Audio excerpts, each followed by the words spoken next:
And showtime! Ladies and gentlemen, welcome to another episode of the ChannelPro 5-Minute Roundup.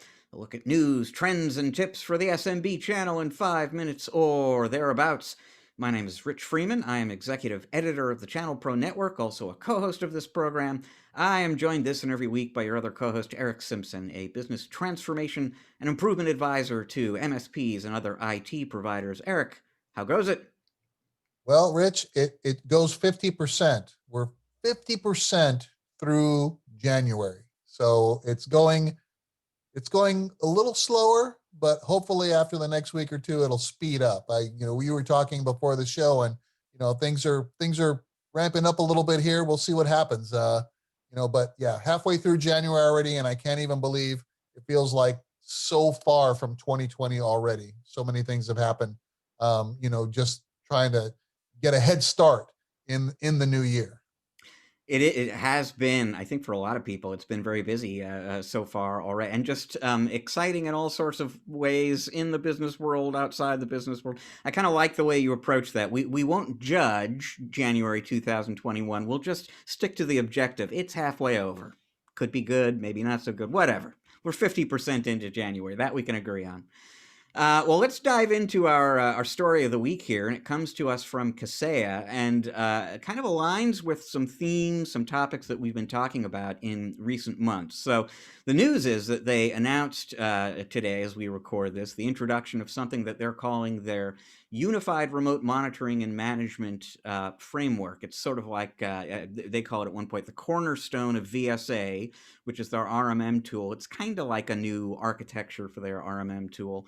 And the significance of it basically is, if you think about VSA and other RMM tools from Kaseya competitors as principally in the past, traditionally, being about managing servers and workstations, what Kaseya is trying to do with this unified RMM framework is expand that out so that you're also managing mobile devices, smartphones and tablets. You're also managing software as a service and infrastructure as a service, resources in the cloud. You're also managing, and this is interesting, Internet of Things devices, things that you can't necessarily get an agent onto. Basically, as we and many others have noted, the IT landscape has not been dominated by hardware like servers and PCs for a long time. It is much, much more about cloud and mobile.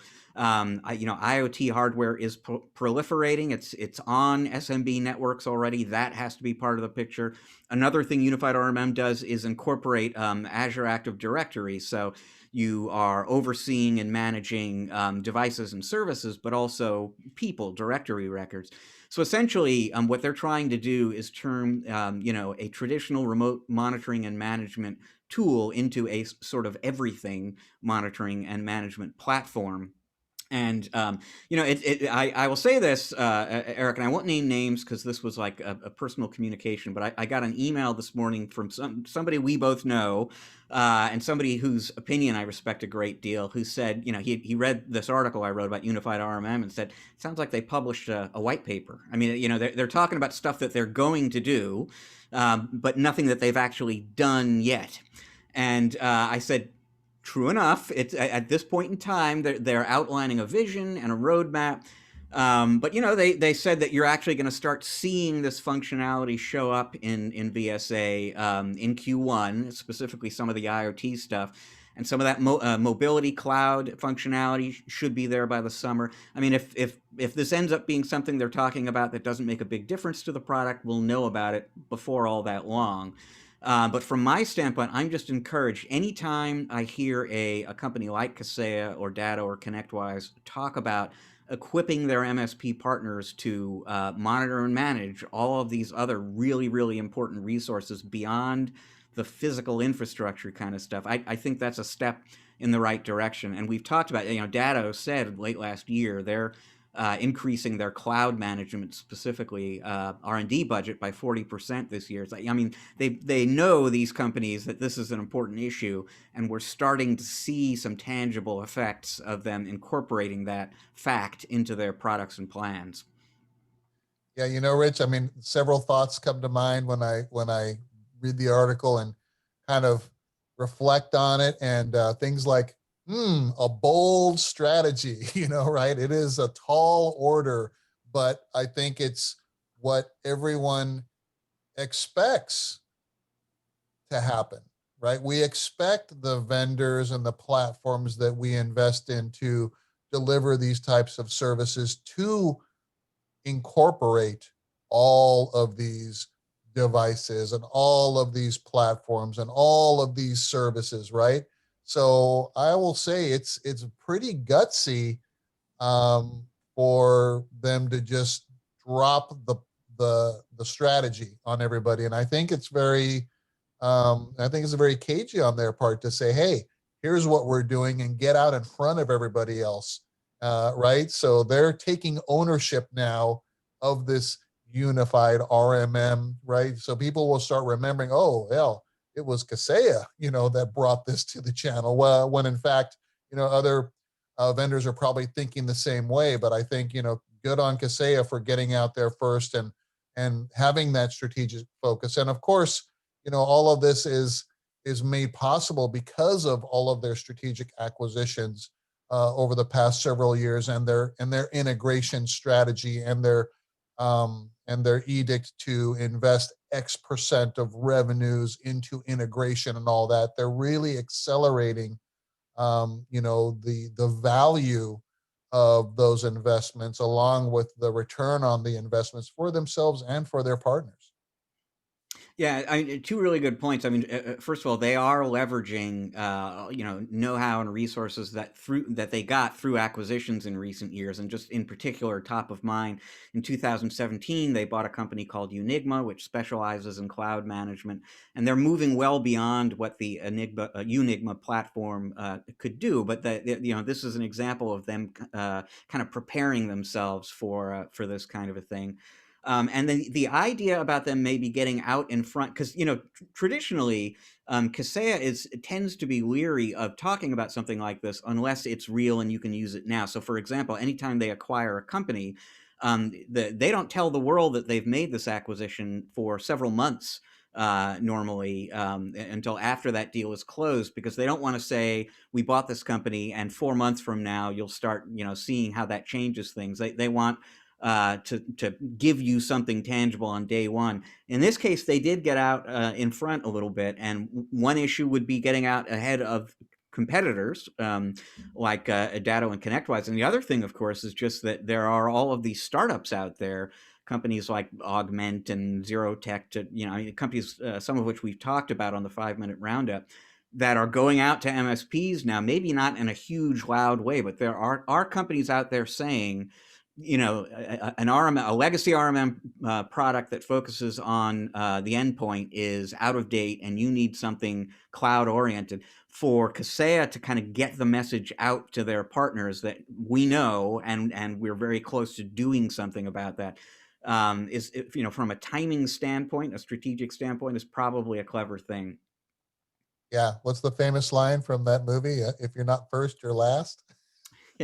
So they're first on the announcement on this one. So yeah, it's again, their ability to accelerate these new features and benefits and new strategies is happening much faster than I expected, to be candid. So they're really on it.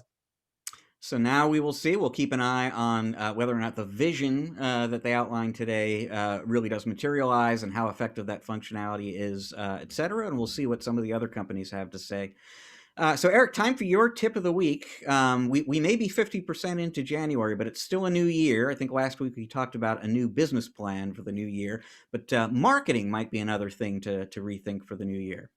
Absolutely, Rich. And having conversations, so far this year with partners and vendors and distributors, thinking about and asking the question, what are you going to do differently in 2021 to exceed and perhaps distance yourself potentially from your performance in 2020? And I think some of the responses that really resonate with me and the things that I think valuable are doing doubling down, tripling down maybe on marketing. We know that, we expect at some point for things to kind of get a little bit back to what things were like before 2020 and the year of the pandemic and all this. But what's happened to the digital marketing and the online marketing as a result of 2020 has been interesting, right? Because if we look at the shift toward doing more things online, this didn't only impact, we talk a lot on the show about events and vendors and things going online and things like that, but also traditional businesses have also shifted to more of that online marketing and online advertising, and we haven't really touched on that yet. So what has happened to, you know, pay-per-click strategies and things like that? It costs a lot more to compete for some of these search terms, right? I mean, 3, 4 times higher for some of the terms than before, or early 2020.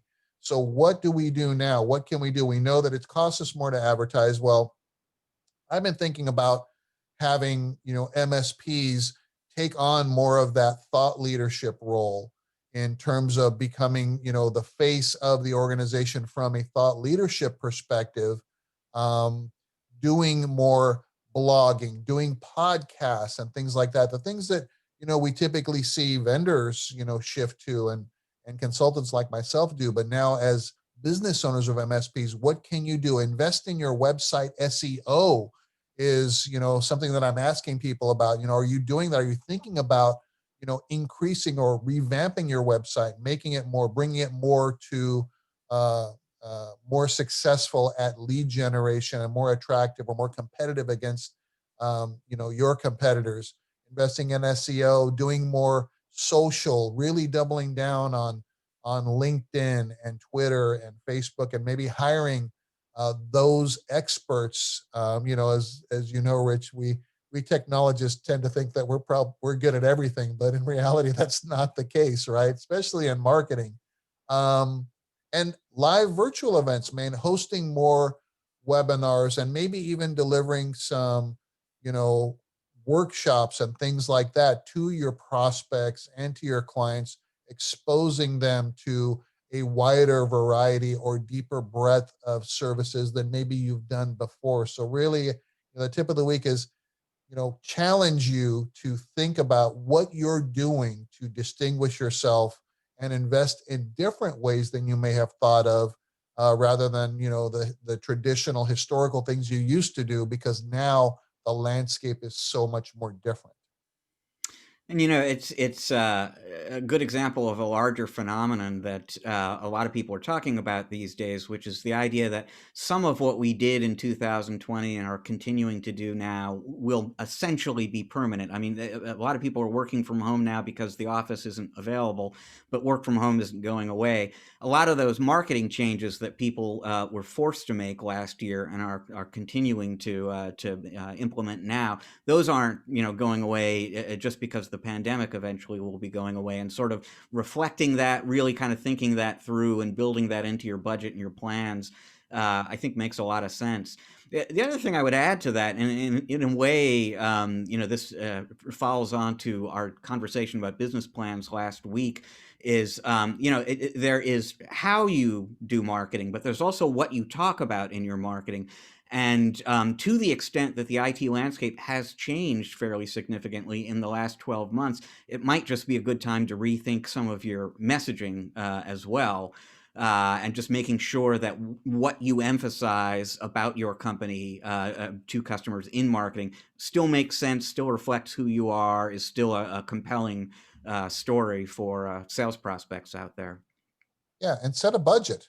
Set a budget, and the budget that that you set may be distinct between higher value target prospects and maybe everyone else. Like, so for instance, if you really want to win business by a couple of cornerstone clients, maybe the budget for that outreach and the marketing and the things that you send out, maybe you're sending out introductory boxes of gifts or a tablet or something like that to really differentiate yourself.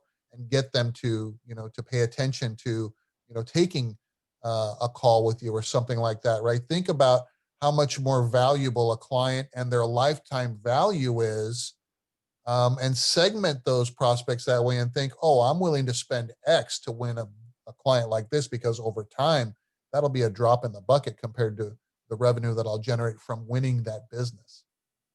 All right. Well, fantastic stuff. Leaves us with time for just one more story this week. Again, we're in the new year. A lot of people, New Year's resolutions. A lot of New Year's resolutions have to do with weight loss. We've heard about people talking about putting on that COVID-19, and I mean, I know in my own case there were a lot of holiday cookies floating about. Good time maybe to drop a few pounds. I've got a thought, a strategy, a weight loss strategy for you, courtesy of the European Union, which just this week approved dried yellow mealworms as safe to eat, either whole or in powdered form. So here's what you do: you go into the kitchen right now. You're not, you can't just go cold turkey on snacking. So you're not going to stop snacking altogether. You're just going to get rid of the fattening snack foods that you have now. Replace them with whole dried yellow mealworms. That will be your one snacking option. And if you're like me, you won't be doing a lot of snacking. Yeah, yeah. I can just see that smoothie now. Apparently, it's a protein-rich snack, so Hmm. it's good for you, folks. And who knows? Dried. So I mean, if it's crunchy and there's enough salt on it, maybe I would eat the whole bag anyway. I'm not sure, but it's worth You a let me shot. know how that goes. I will let you know. Well, folks, thank you so much for joining us this week on the 5 Minute Roundup. That's all the time we've got for you right now. If you like the show, you want to take a look at some episodes you missed, you want to know about the new episodes when they become available, go to the ChannelPro Network channel on YouTube, become a subscriber. If you click that little bell icon you're going to see there, you'll get notified, in fact, when the new episodes go up. You want to read more about Unified RMM from Kaseya, other developments in the industry, get great business growth advice for your company, go to channelpronetwork.com every day, because we have got great new content for you there every day. To learn more about Eric and the work that he does with his clients, your destination should be ericsimpson.com. That is ERICK Simpson.com. Once again, thank you for joining us. We're going to be back again next week with another episode of the 5 Minute Roundup for you. Until then, folks, please enjoy the rest of your week. Eric and I are enjoying the rest of your week already.